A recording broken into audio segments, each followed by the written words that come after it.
যারা সব সময় আস্তাগফিরুল্লাহ পড়ে তাদের রিজিকের কোনো টেনশন হয় না, রিজিক নিয়ে তাদের আর কোনো চিন্তা থাকে না।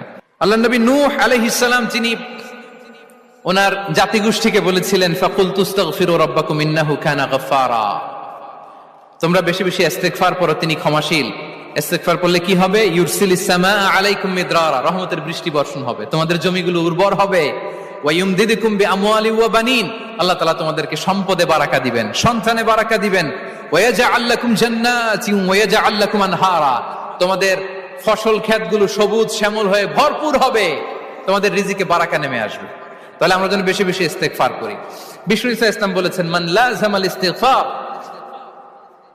জাআলাল্লাহু লাকুম মিন কুল্লি দিকিন মাখরাজা ওয়া মিন কুল্লি হাম্মিন ফারাজা ওয়া ইয়ারযুকহু মিন হাইসু লা ইয়াহতাসিব, যে সব সময় ইস্তেগফার পড়ে তার কোনো টেনশন থাকে না, তার জীবনে দুশ্চিন্তা